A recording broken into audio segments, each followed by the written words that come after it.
Good afternoon, viewers. My name's Glenn Guilfoyle and I'm the Principal at the Next Level.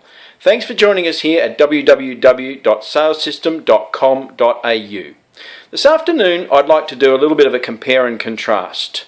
Two terms, sales team optimisation versus sales exec effectiveness. We're going to take a look at what is the difference between these terms and why is that important. And in fact, we're going to break this topic up over two installments. So here we go with the first installment. Sales team optimisation, sales exec effectiveness.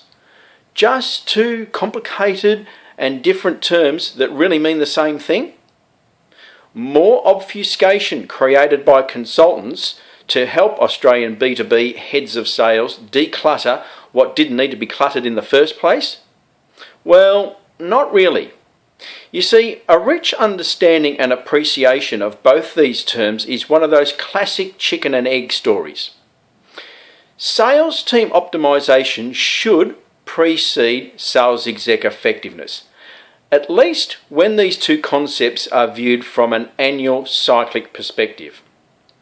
And in Australian B2B corporations, the most relevant annual cycle is the whole of company budgeting cycle. Fair to say, both sales team optimisation and sales exec effectiveness can also be viewed in a framework that's nothing to do with an annual cycle, and they can also be treated as part of a continuous journey. They are in fact both integral to the sales organisation's version of continuous improvement. But for the sake of my story today, I'd like to confine the perspective of these two terms to the annual cycle. Best practice sales organisations tend to run their sales team optimisation as an integral part of the whole of company budgeting annual cycle. In this way, the exercise carries the same process, rigour and integrity of all of the cost and revenue considerations for the whole company, including the sales organisation within the company. And this is the heart and soul of sales team optimisation. It is the business case that supports the amount of cost and investment planned to be invested to mobilise and put the sales team on the road against the revenue and or margin contribution expected as a return on investment from that mobilisation. More specifically, it brings together 8 critical economic and productivity drivers together into a pseudo accounting type equation, left hand side equals right hand side type stuff.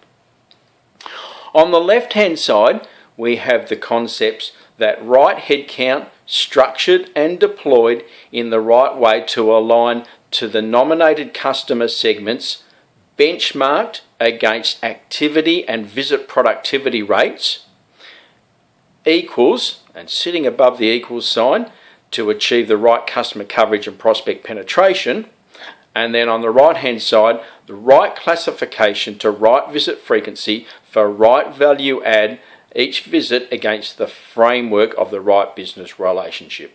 You can click through after viewing this video on the documented version and see a pictorial adaptation of this equation.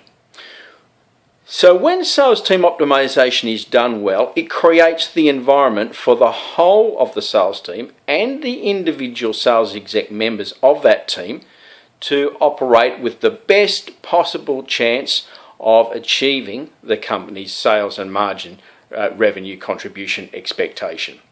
It also flushes out team and individual sales exec effectiveness requirements. And here starts my contrast, and here also is my segue to where I'd like to stop for this installment and come back and complete the contrast in the next installment. Stay tuned. Bye for now.